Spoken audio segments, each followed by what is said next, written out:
What is up guys, Roundpanel1 here and welcome to today's video. Now today we are covering a new card that is going to be included in Legendary Collection for Joey's World, and that card is Blue Flame Swordsman. Now Blue Flame Swordsman was a card in the anime. Like all three of these cards, they were anime exclusive cards, and now they have been brought over to the actual game, and it's really exciting to see that happen because a lot of people get attached to the cards they see on TV and just some of the awesome things they can do. And now that we can actually use them in the game, I mean, that's awesome. I mean, people flipped when Seal of Orichalcos came to the game, and to see them doing it again, and hopefully they do it more in the future, is really cool.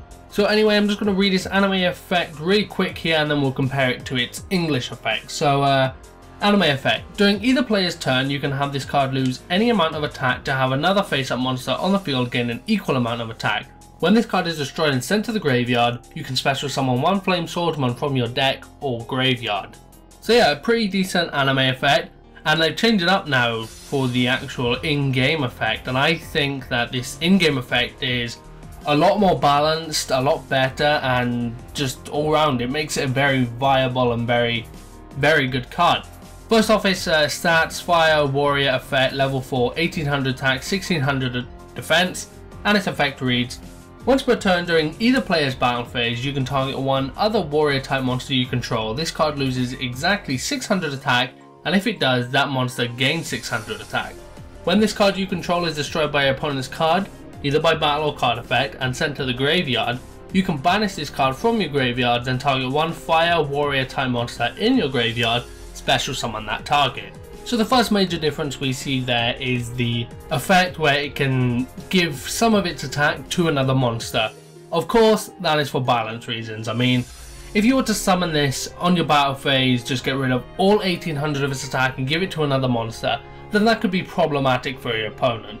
In this case, you can only give 600, so it gives you a nice little boost, possibly get over some of your opponent's monsters and then attack with Blue Flame Swordsman. It also brings Blue Flame Swordsman down to a level where it can be kind of useless at 1200, in some cases if it's on the field a little bit longer, 600, and it still becomes useless in a way, but while the other monsters still balanced, because if you take the monster to 1800 to 0 attack, it becomes useless, but if you take it from 1800 to 1200, it's still a little bit useless at that point, but you don't have an overpowered monster on your side of the field. Do you understand what I'm saying there?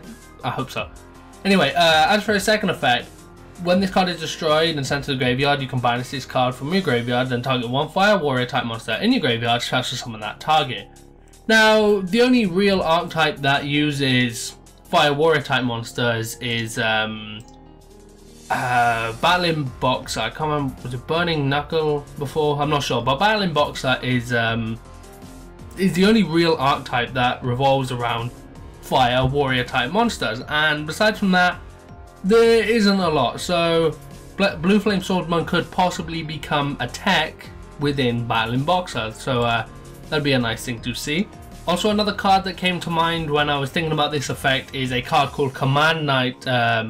Command Knight is a Fire Warrior type or Warrior type monsters on the field gain 400 attack, and if you control another monster, your opponent cannot target this face-up card for an attack. So again, that's another card that came to mind, so possibly Command Knight, Blue Flame Swordsman, and hell, maybe we can just make a just a normal Fire Warrior type deck that doesn't necessarily revolve around an archetype, it just revolves around its own Fire Warrior type monsters. That'd be interesting to see, and I think Blue Flame Swordsman, could possibly be the leader of that and just actually bring that deck full and into flourish. So yeah, I'm really interested to see what Blue Flame Swordsman can do and what people are going to use this card for, because it does have quite a lot of potential. There are definitely things you can do with this card, and as I've said, I'm really looking forward to see what people will do with it. But anyway guys, that is going to do it for this video and Blue Flame Swordsman. If you enjoyed the video, remember to give it a like, rate and comment down below. Let me know what you think of Blue Flame Swordsman. And if you haven't done so already, hit that subscribe button to keep up to date with the #1 source for Yu-Gi-Oh! News. Again guys, this is Roundpanel1, and I'm out. Peace. Thank you for watching.